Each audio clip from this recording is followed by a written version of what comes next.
The Detective Applejeans project, it was shot on 16 millimeter film. It ran me about $400 to make.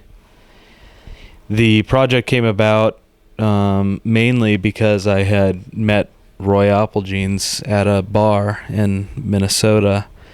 Been a detective for 11 years.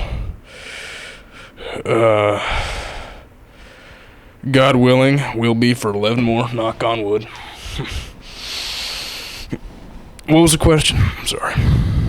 When you're working with Dave Bell, he the way he shoots is he's so prepared. Have a script that's just like concrete. I had the script floating around Hollywood for quite some time, which of course got the project greenlit. But later I decided, everything in Hollywood is scripted. I want this project to be something different. I want it to imitate life. It was a chance to make art with somebody of the foreign caliber of like Picasso and like Pol Pot, amazing people. I don't think he knew what he was doing. He didn't give us a script so much. He just said, Ray, go out there and do your thing. Be Ray Applejeans, he said. He said, be Ray Applejeans. And I said, hey, I'm living it, brother. That's my response to him. I'm living it each and every day. Shooting at the train station was quite the experience.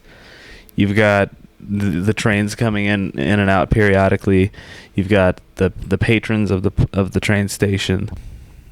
For me, the train station,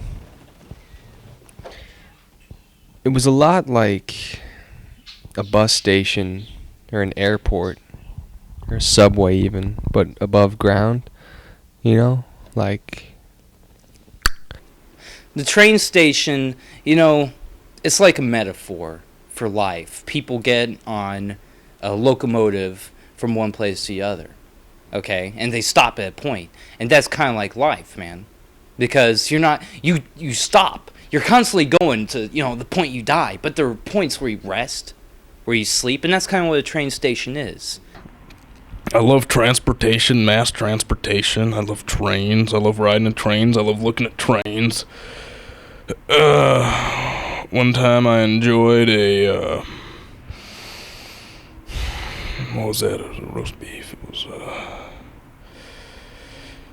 believe it was a club sandwich. One time I had inside of a train.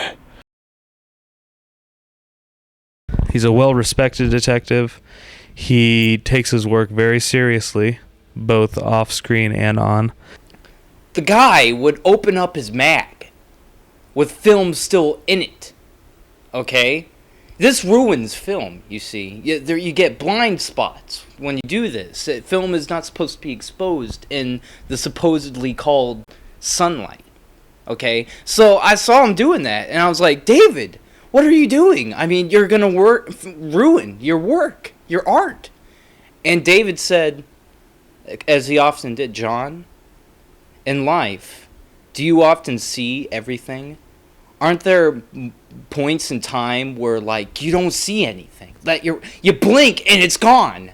And then you open your eyes and it's there again. Dave Bell, in particular, he's the director of the piece. He, I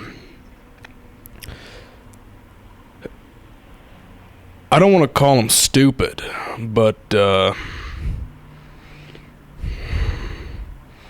he's pretty stupid. I don't like him. I don't talk to crew generally. I'm busy, working on my thing. Yeah, everybody's coming up for autographs, asking for autographs, seeing what kind of project you're doing. Can I be in the project? You're having your boys kick them to the curb. Went through the usual channels. I heard Dave was shooting something. And when you hear something like that, every actor's ears perk up, like a coyote. Because there's one in the film. It's a long story. I've been to a lot of professional sports games. Huge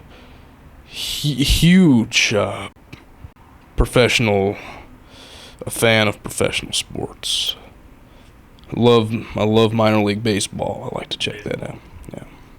In this short little film, in that one moment, we did more. We said what it took Steven Spielberg like 2 hours to say in E.T. Yeah. It's special. It's like E.T. Yeah. Like E.T.